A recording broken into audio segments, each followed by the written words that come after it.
Big love and respect. Welcome back, welcome back. Give thanks and praise. So glad you guys are coming along for this wonderful adventure with me. It is quite the endeavor, to say the least. So I have some addendums, some mistakes I made. I need to just very quickly correct my error. The triangular number of 17. When you add 1, 2, 3, 4, 5, all the way up to 17. I misspoke earlier in my guesswork. It's not 135, it's 153 is the triangular number of 17. And it is also the number of fish from the parable of John 21, I believe. So forgive me. Got that wrong. And we're coming into a very important turn in history, an absolute cornerstone of the secret societies, the behind-the-scenes movers and shakers,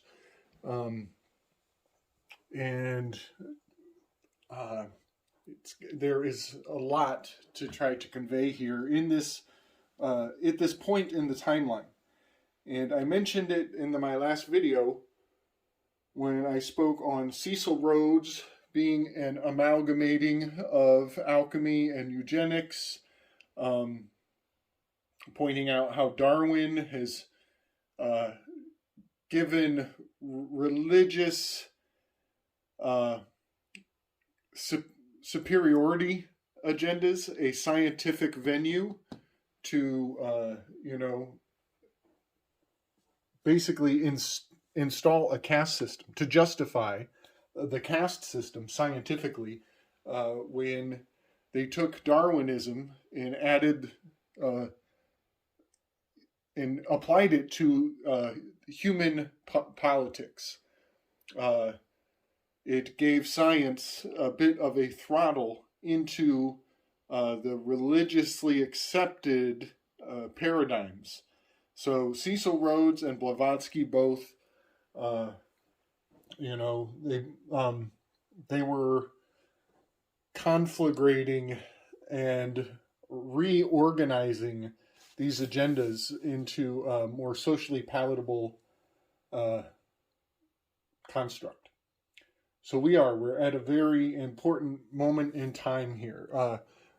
So we left off in 1879 with Cecil Rhodes, right after mentioning how Albert Pike you could essentially say this was the conversion point where Masonic, the original Masons were altered. You could almost say that Skull and Bones infiltrated American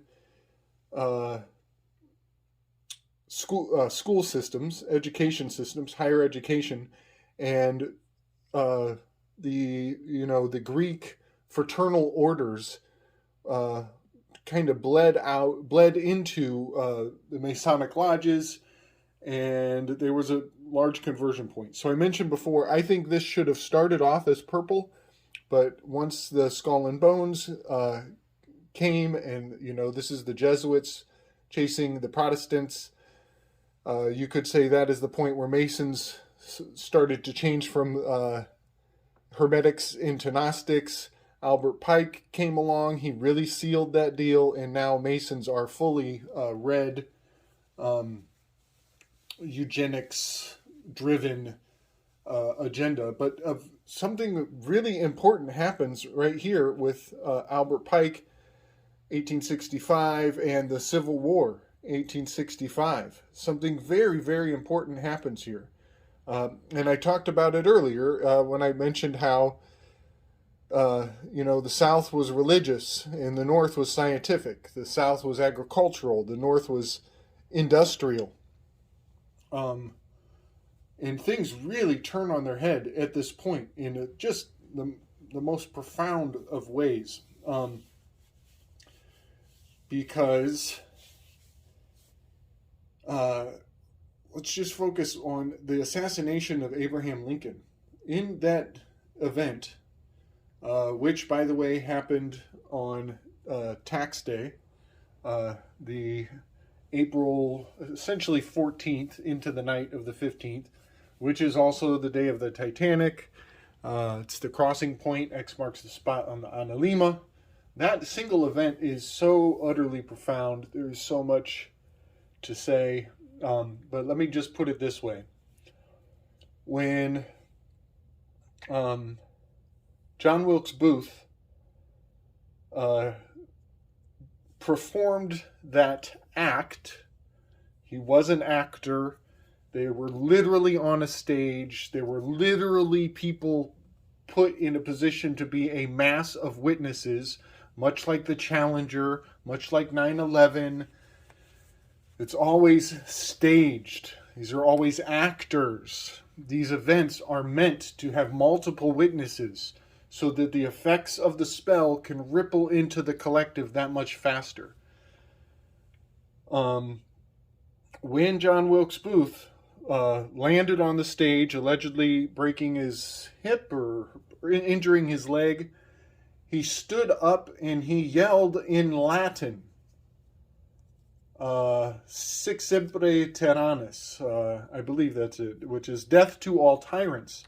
But he said it in Latin so that the witnesses could make the presumption that we were looking at a Jesuit assassination.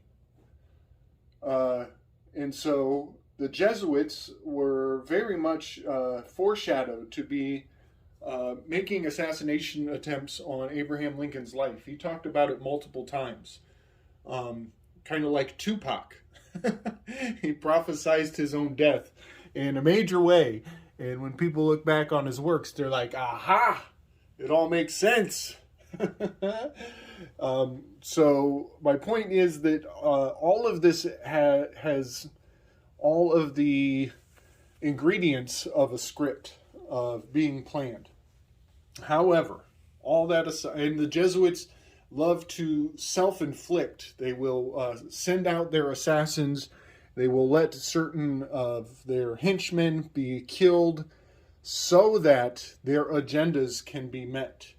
That seems to always be part of the plot. So my point is, I don't think they actually caught John Wilkes Booth. I think they found some unfortunate fella who had a limp, who was being accused of being John Wilkes Booth, and I think they shot that dude instead.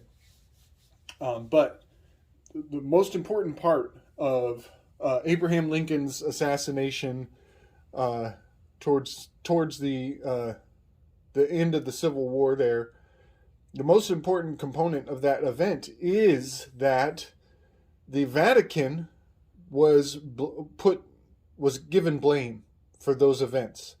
The Vatican was put in the crosshairs, and essentially the United States stopped recognizing the Vatican as an independent country. They were no longer welcome as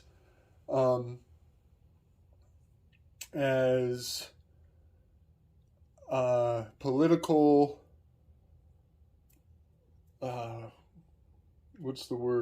ambassadors. The ambassadors of the Vatican were cast out of the international community. And the Vatican at that point lost a lot of credibility for about 100 years. About 100 years. Which is very profound, and you can see this is the point where the Vatican, it lines up with the point where the Papal States of Italy essentially have to scramble and centralize, and the lineage of the popes hides behind the walls of Vatican City, and they go into a form of exile within their own country. And a bit of a stalemate is played out as Italy cannot come into Vatican City, and Vatican City is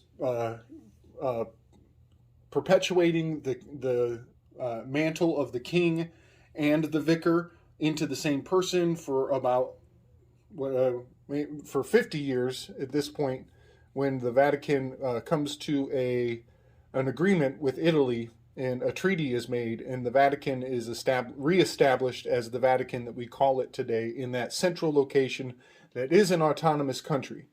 And it was Ronald Reagan, many years later, would actually reinitiate the American observance of the Vatican as an independent country again. So my point is that the assassination of Abraham Lincoln was definitely pinned on the Vatican and those agendas of those papal states in Italy, and they were sent into exile within their own country as a result. And it was in 29 that the Vatican was re-acknowledged with a treaty with Italy, and it was Ronald Reagan that gave the Vatican leverage again in the international scene. So that was a lot of information, and I just wanted to put all of that into context because it has everything to do with this changing point, this amalgamating science and religion, and the killing of a king, which is absolutely the primary objective of the Jesuits. They are preserving the kingship, the king bloodline of their pope, and wiping out all of the other royal bloodlines and claims to sanguinity or the divine right to rule. So that's very important. All of that's very important. And also, a quick note, it was 1 year after this treaty that Opus Dei was established. Opus Dei, they are into self-mortification. They, whip themselves and torture themselves as a ritualistic communing with the divine. And they are the henchmen. They are the choice henchmen for the Jesuits. Jesuits love to send Opus Dei, MK Ultra mind control slaves out to do their dirty work. So at this point, as I mentioned, science and religion have strangely made a bit of a hybrid as scientism is born. And scientism, to a large degree, becomes the religion of the industrial age, and then the Prussian education system sinks in, having much to do with that Scalia family bloodline that ties back to Skull and Bones, who has captured pretty much the entire industry of education. So moving forward from the Civil War, I guess I missed Rasputin. I should put Rasputin into context here, who was a little after, he was after the Civil War and before the FBI here. So Rasputin is very important. I put him in black as though he were a Jesuit. I have no... I'm just going off of a gut instinct here. This is totally a guess. I say that he is a Jesuit because he was targeting a royal family in Russia. He had the Nicholas II was had a German bloodline. I believe his wife Alexandra Fyodorovna, I think they were bringing in a German bloodline onto the Russian throne. And that is very profound, as the German bloodline has also infiltrated the British throne. And so the significance of that is like a whole series of videos that I'm not going to get into, but I do believe Rasputin was targeting royal blood in Russia. And the fact that he was earning the trust and faith of the royal family is incredibly significant. Despite the protests of many of the people around him, he was gaining the preferential treatment of Frederick II, and it was only 2 years after Rasputin's assassination that the royal family was taken down in the basement and riddled with bullets. And the Russian Civil War popped off very soon after. So I just see him as targeting the king, targeting the royal bloodlines, much like a bit of a mystical assassin. And one more quick point is that his name, Ras, means king, as in Rex, R-E-X, and R-A-S, both mean king. And Putin means the stone.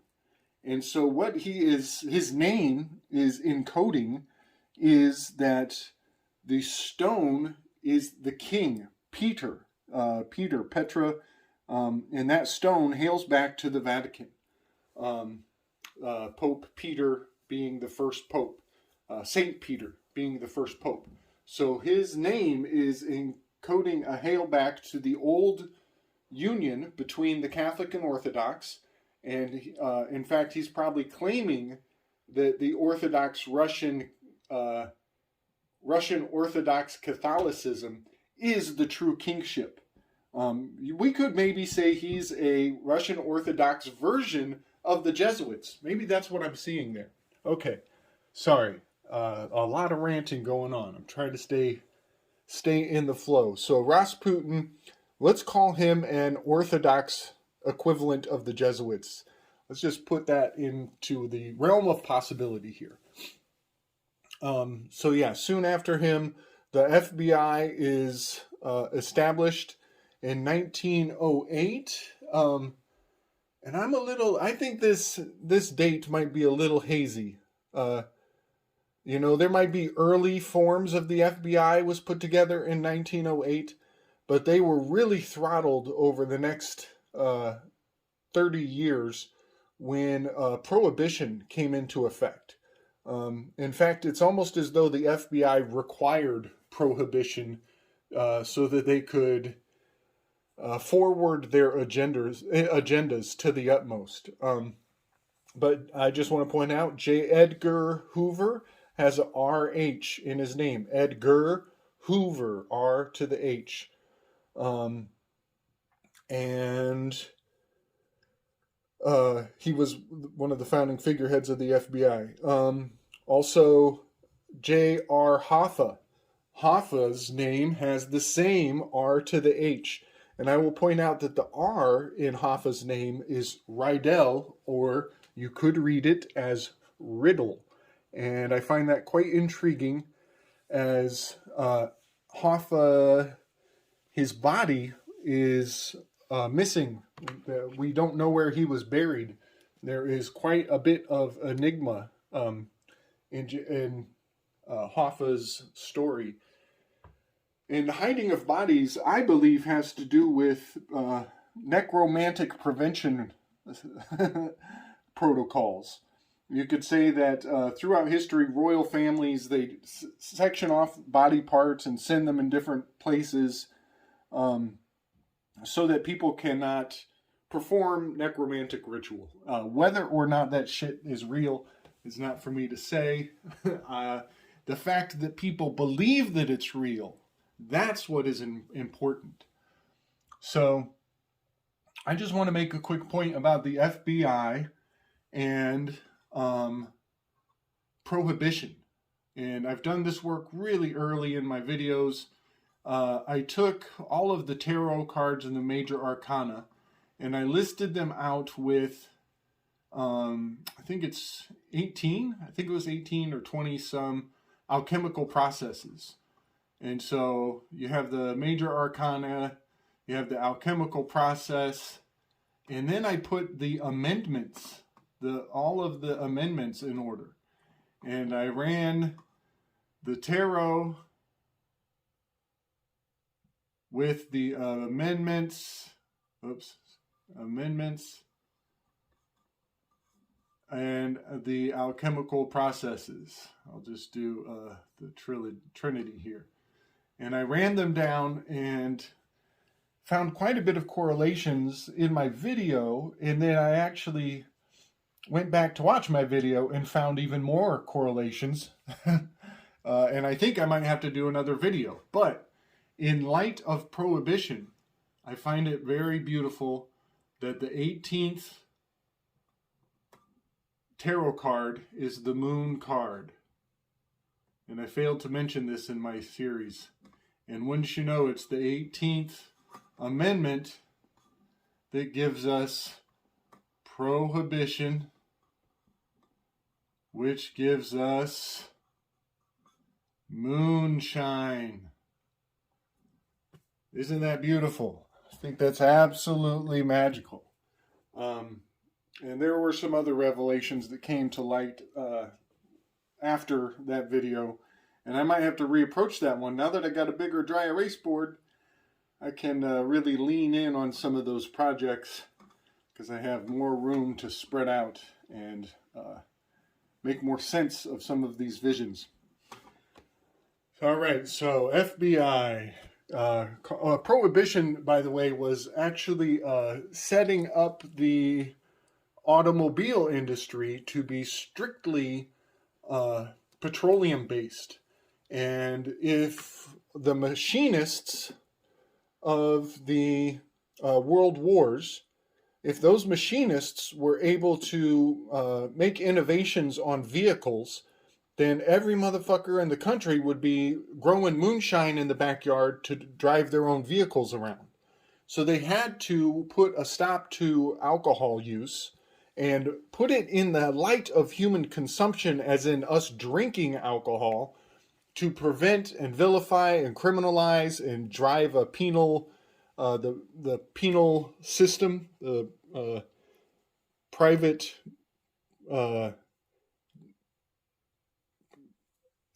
jails, to make a thriving industry off of humans consuming alcohol, to throttle the FBI, but also to throttle the industrial trademark and regulatory capture of petroleum-based fuel. So that's a whole nother video. I'm ranting. I'm getting off track. So let's jump into Aleister Crowley, 1947. Aleister Crowley dies. 1947, the CIA pops up. And I've done a quick decode on the CIA as a acronym for Aleister Crowley's name in reverse, AIC. His middle name, Edward, has a gematrological value of 1, which is the Roman numeral I. So Aleister Crowley dying in 47, the CIA popping up in 47. This is also the same year that Britain pulled out of India. A whole lot of history pivots on that year, 1947. That should probably be a whole video in and of itself. You know, that's when Roswell happens.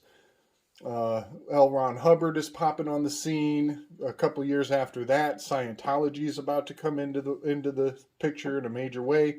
Also, Al Capone. This is the year of Al Capone. I think his demise. I think he passes in 1947.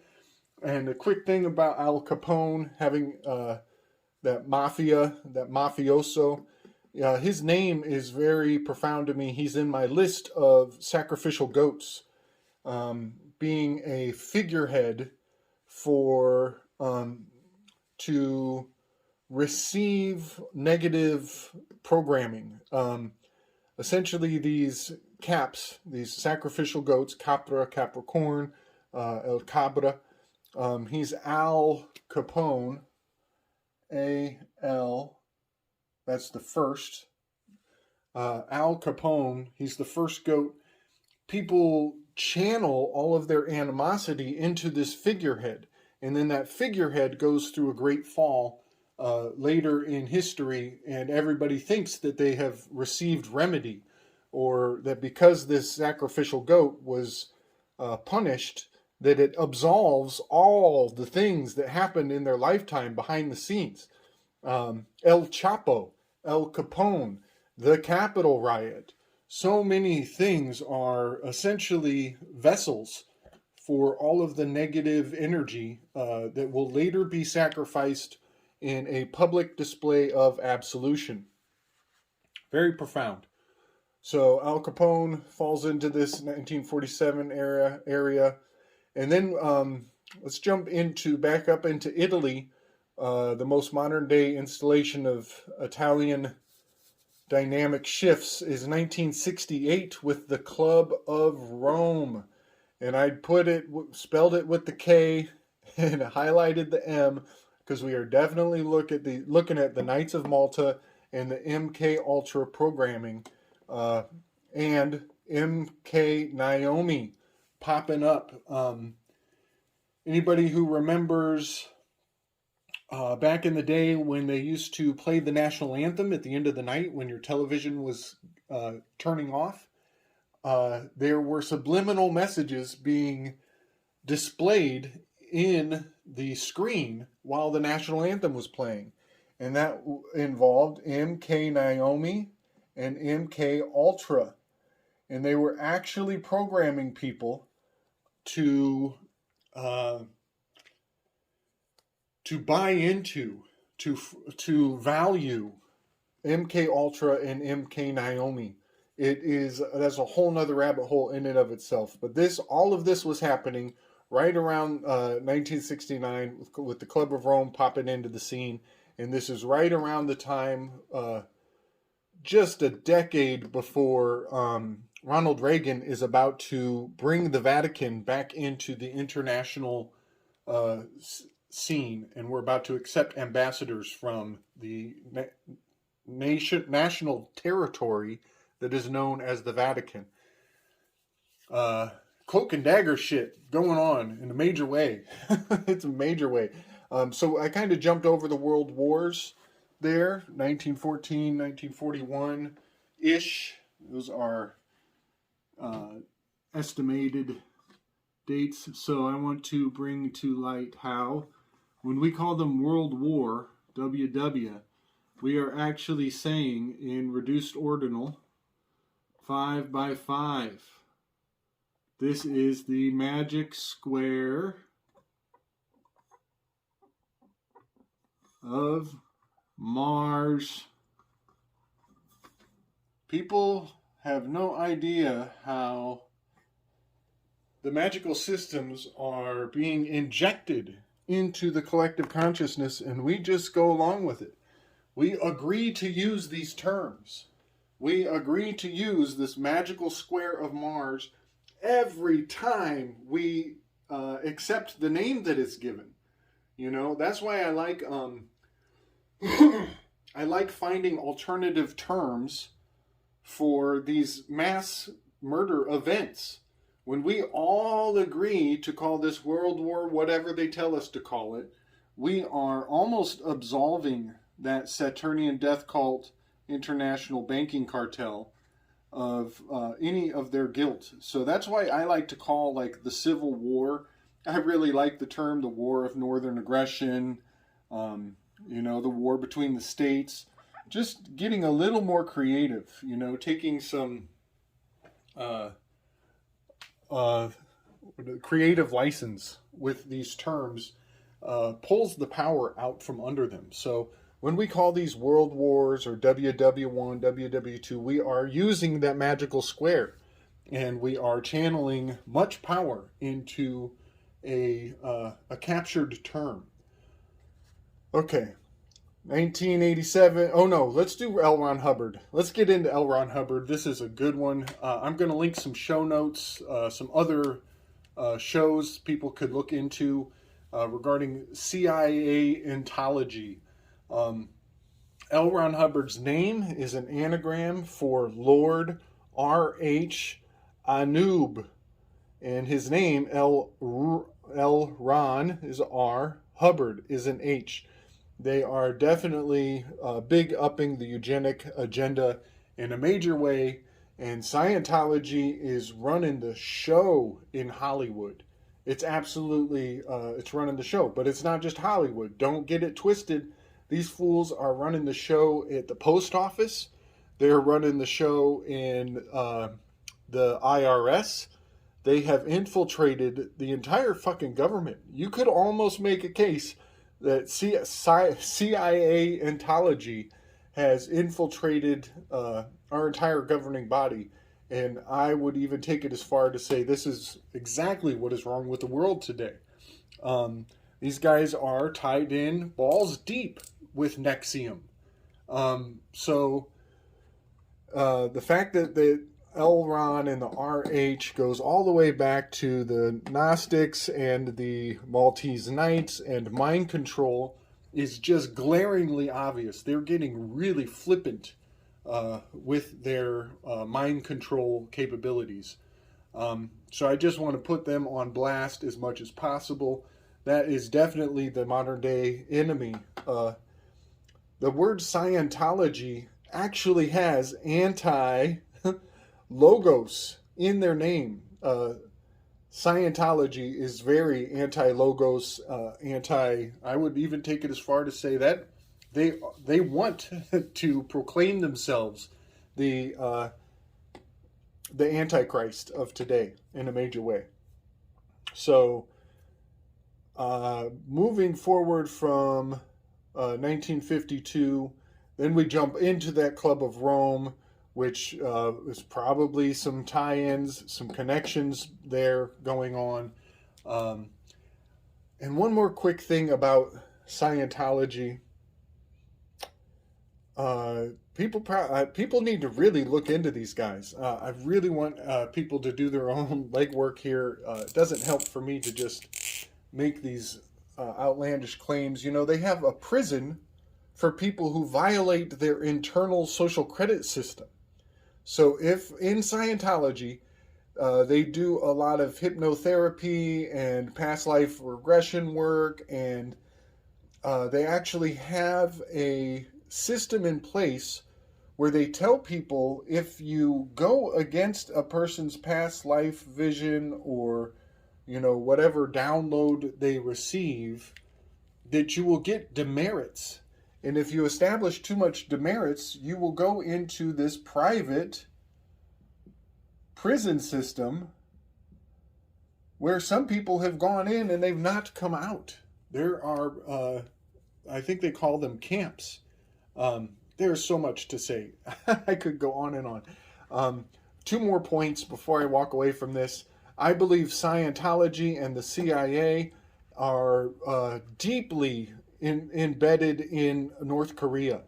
You could say Kim Jong-un is a Scientology CIA asset to the max. Also, I want to put this forward. I have heard rumors, only just mild whispers on the wind, but somebody mentioned that Scientologists eat their placentas, and that is highly concerning to me. I think we might have an entire race of super soldiers on the horizon if that's the case. And I'm not going to really substantiate that very much. It really is just a rumor, but it is probably the most concerning rumor I've ever heard. These guys are a full-on culmination of everything I've laid out in the past, 4 videos? I lost track. I think I started numbering my videos wrong. I had to go back and edit that. I think I'm on video 5. So all of my past 4 videos are they culminate right here, and that is why you see the blue for the government agencies, you see the red for the Gnostics, and you see the green for the international opium trade, and you don't see much of the purple because the Hermetics and those old agendas are long gone. We are on to a whole new level of very concerning agendas. I should probably do a whole other video on Scientology, but I will link some shows in the notes so people can jump down that rabbit hole feet first and bring your climbing boots. Okay, now I'm going to rip through a bunch of secret societies that I did not list, and what I want to end off on is just, I want to make the point that people don't believe in magic. People don't believe in the power of these secrets, the power of these private organizations doing things that they would never disclose to the public. And essentially, want to point out how the private side of law is the black market. It is the dark web. It is the anything goes. This is the wild, wild west. This is the final frontier. This is where all of the things hidden are affecting us in the public. And a lot of the people are in denial of the depth and breadth and intense significance of what is happening on the private side of law. So, quick run through. Majestic 12, the aviary, the aquarium, all of this has much to do with Roswell and secret space technologies. People should look at Dark Journalist. That is his forte with the X steganography. This is where the NSA pops off and the NASA pops off. Again, the blue colors here, those are the secret societies that we now call government alphabet agencies. The Jesters, it's a group of judges who are basically into sex tourism, who can go anywhere they want and have parties with any aged group that they so please. They are domestic and international. Quetzalcoatl is more of an international version of the Jesters. You could say it's the next step up. I forgot to mention JPL. That's Jet Propulsion's Laboratories. That's also Jack Parsons Laboratories. Jack Parsons, his birth name was Marvel. We're talking about Marvel Comics, and this NSA and NASA is using Marvel Comics as essentially their propaganda wing. Trilateral Commission, the Bohemian Grove, Bohemian Club, a lot of people know about that. Thank you, Alex Jones, Bill Hicks Jones. The Council of Foreign Relations, the Essex Junto. This is a very interesting one. I put them in this color green because they tie into the opium trade going back through Turkey. When I hear Turkey, I think about the Sabbatians. I think about the International Banking Cartel. I think about the Dutch India Trading Company. When I hear Turkey, just putting that forward. Turkey is essentially a dividing line. Where's my green? Turkey serves as a bit of a dividing line between this Russian Orthodox and the Italian agenda, pushing the Knights Templar into Jerusalem to hold the final frontier.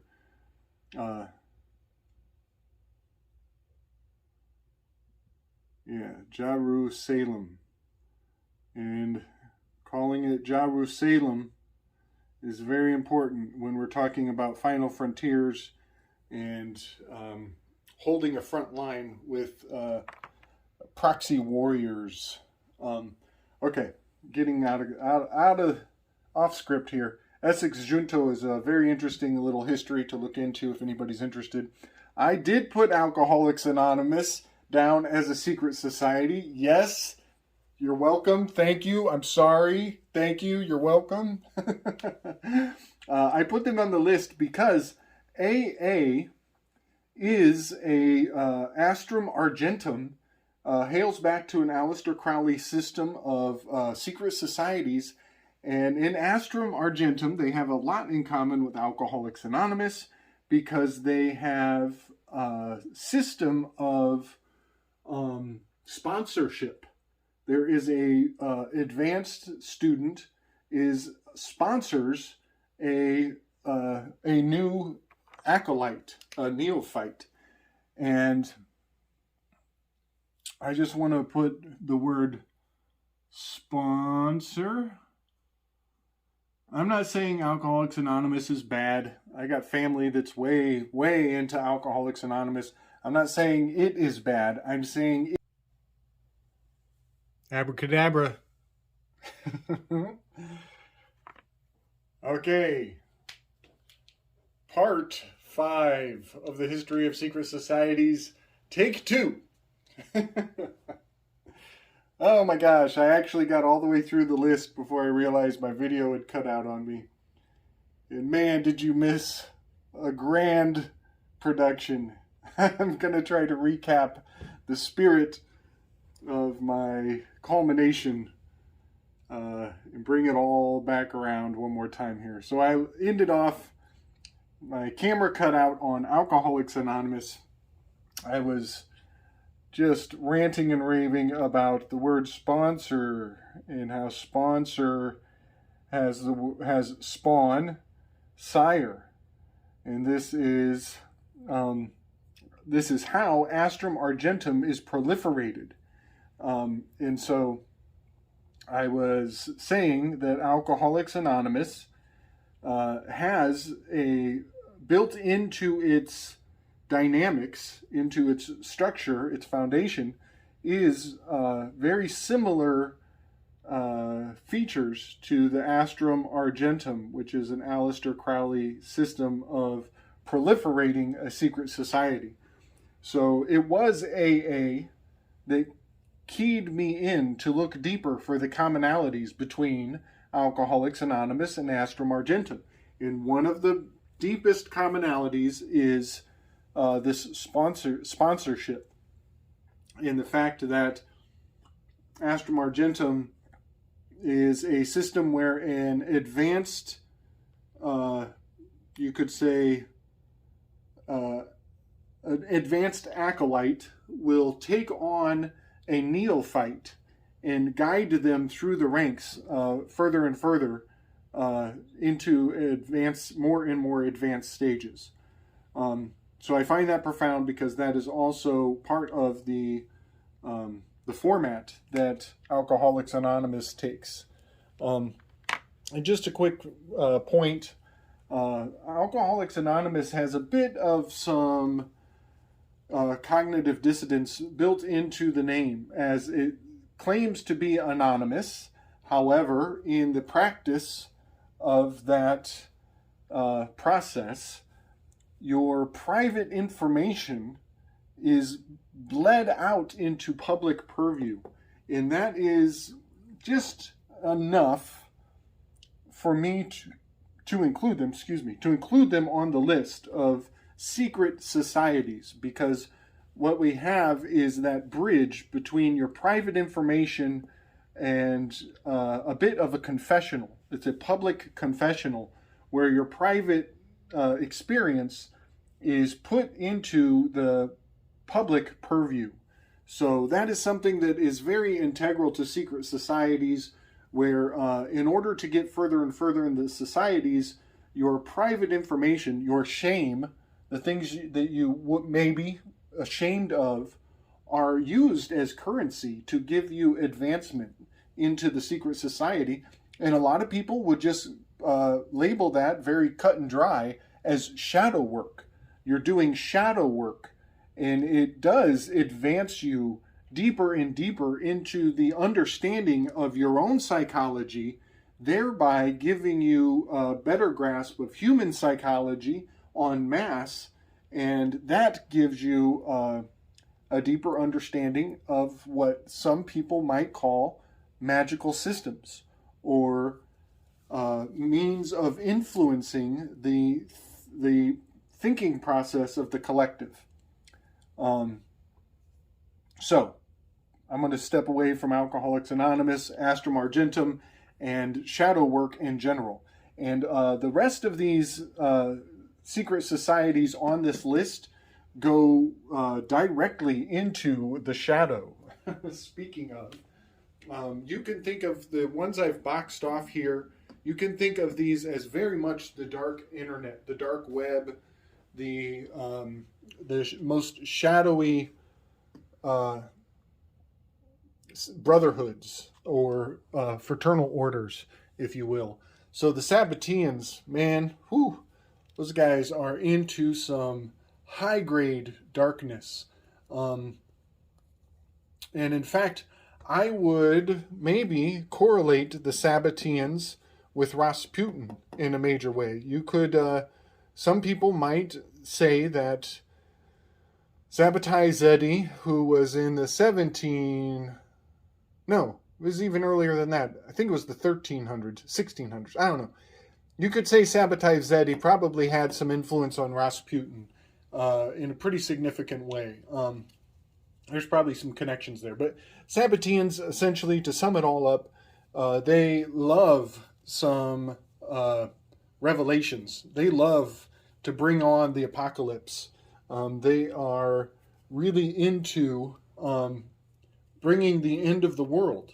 And I would point out this bat, B-A-T, and telling us that a bunch of bat shit fell in somebody's food and the end of the world is nigh is definitely giving a nudge, wink, wink to the Sabbatians. They are an apocalypse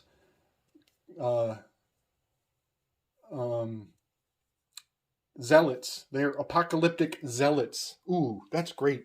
I'm going to write that down. That's a perfect description of the Sabbatians. Apocalyptic zealots. And Sabbatians have a very concentrated population in Turkey. And I'm not saying everybody in Turkey is evil. I'm saying that when you see Turkey mentioned, you should just consider the possibility that the Sabbatians are in play. They also take oaths, much like the Jesuits, to lie, cheat, steal, to take on any disguise, and do what needs to be done by any means necessary.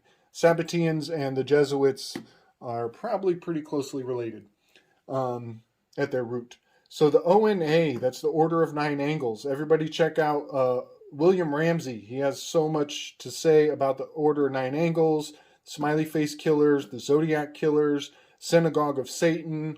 All of those are William Ramsey's forte. And I would put with ONA, I would just mention that the Missing 411, I believe, ties into the ONA, Synagogue of Satan, probably in a very major way.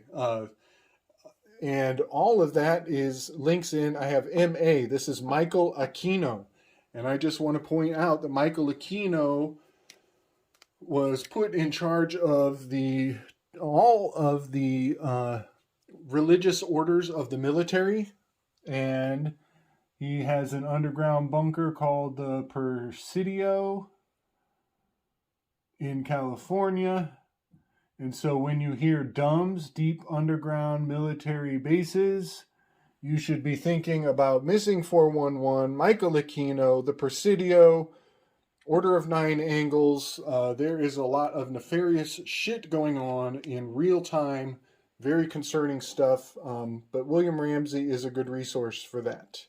Oh, and let's throw the Scientologists in the fucking mix. Why not? Those motherfuckers, I tell you, they are balls deep in some very real-time crisis. I got to make a whole video on those bastards, but check my links in the show because I'm going to put the Scientologists on blast. And just keep in mind, I'll put William Ramsey in there too so we can get put the ONA in the mix. There is a lot to be concerned with. God, I got the worst handwriting when I'm live. OTO, Ordo Templi Orientis, goes back to Aleister Crowley. Golden Dawn also ties into Aleister Crowley. I think also the Club of Rome has a little bit in the mix with those guys. Everybody should check out the Occult Rejects. They are ex-members of the OTO and the Golden Dawn, and they essentially have brought to the surface the fact that all of these secret societies funnel to the same place at the top. And I find that absolutely profound, very important to know from firsthand accounts. And the Boulez Society. those guys almost never get mentioned. They're basically the skull and bones for black folks. There's a few fraternal orders, collegiate fraternal orders, and once you get to a certain level of influence in the black fraternities, you find yourself rubbing elbows with some black skull and bones. And a good resource to research the Boulez Society is UBTV. This is one of my favorite YouTubers. He is just a wealth of comedic relief. He's got a real healthy sense of humor. And I owe a lot of my own perspective to UBTV. Everybody should go and check him out. He has the best material on Egypt was America. And I just highly recommend everybody go get a taste of what he has to say. He is putting the black skull and bones on blast. Okay, I think that culminates the entire work. I can walk away. We can wipe clean the dry erase board and start in on some new projects. Much love and respect, everybody. I hope you dig it. Give me the thumbs. Share it with all your friends. This is a good series. Part of my intention is I really want the world to recognize that the word cult that is embedded in the word culture, it comes from the private side of law. It comes from what's going on behind that curtain. And that was what I really wanted to put into chronological order in this presentation. Please hit me up with questions. Share this with the non-believers. Much love and respect, everybody. Strength and wisdom.